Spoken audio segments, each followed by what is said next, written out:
The precise deal that the United States has agreed with Ukraine to allow it to use long-range American weapons on targets inside Russia remains understandably under wraps. Whatever those details are, the Kremlin warns that President Biden's change of mind has added fuel to the fire of war and would escalate international tensions even higher. What changed Mr. Biden's mind? Well, North Korean troops joining forces with Russia for one. Concern that President-elect Trump's promise to end the war quickly will favour Russia for another. But many Western military analysts believe the go-ahead is too limited and too late. They say it might only secure that bit of Russia that Ukraine has taken to use as a bargaining chip in ceasefire talks. As for whether our government would allow Ukraine to use British long-range missiles, the Prime Minister was keeping his counsel. President Biden's last hurrah with global leaders, but he's not done yet. Weeks before he hands over to Donald Trump, he's finally given permission to Ukraine to fire American ATACMS missiles into Russia. Ukraine. The United States strongly supports Ukraine's sovereign and territorial integrity. Everyone around this table, in my view, should as well. So will Sir Keir Starmer also let President Zelensky direct British-supplied Storm Shadow missiles at Russian and North Korean troops who are outside Ukraine in Kursk. We must double down on our support for Ukraine. Tomorrow is day 1,000 of the conflict. That's 1,000 days of aggression from Russia and 1,000 days of sacrifice from Ukraine. So that is my clear message here. It's number one on my agenda. Obviously, I'm not going to get into operational details because the only winner, if we were to do that, is Putin, and I'm not prepared to do that. Not a categoric yes, then, from Starmer.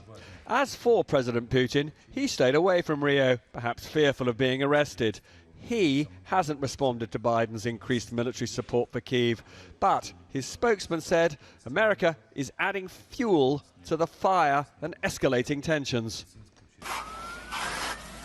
But tensions are already at breaking point, especially after this weekend's Russian strikes that led to yet more civilian deaths in Ukraine. That's why Germany's Chancellor Olaf Scholz has been criticised by Ukraine's President Zelensky for holding talks with Putin.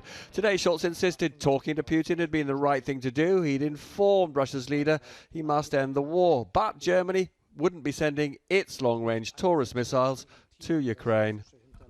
President Zelensky didn't preempt formal authorization from the US, the UK and also possibly France in respect of its missiles. He simply said strikes are not made with words, such things are not announced, the missiles will speak for themselves. Glory to Ukraine. At the UN Security Council, the British Foreign Secretary announced not ballistics but a financial assault on Russia's ally, Iran. The Kremlin is now turning to Iran for ballistic missiles. It's turning to North Korea for foot soldiers. These are dangerous escalations that show, frankly, how desperate Putin has become. Today, I can announce that the UK is sanctioning Iran Air, sanctioning Islamic Republic of Iran shipping lines, and we are absolutely determined to exact the maximum pain for Russia's industrial complex. An important first encounter for Starmer with arguably the world's most powerful leader, China's President Xi. Starmer stressed the importance of honouring the rule of law, which Putin ignores. It's a message to China. Stop helping Moscow. Robert Peston, News at 10 at the G20 in Rio de Janeiro. Well, let's go back to Robert, who's in Rio, where the G20 leaders are gathering. And Robert, when you are talking to officials there, what difference do they think President Biden's decision will make?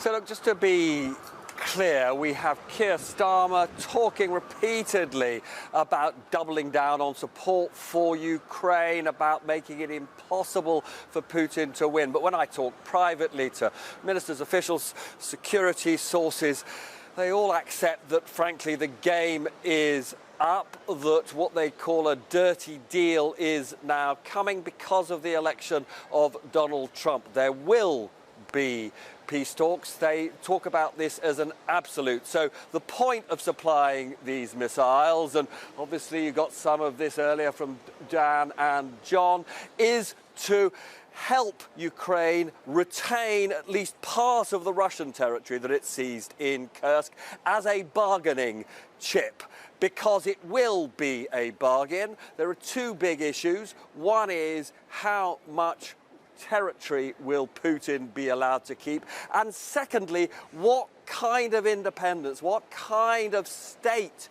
will Ukraine be after these negotiations?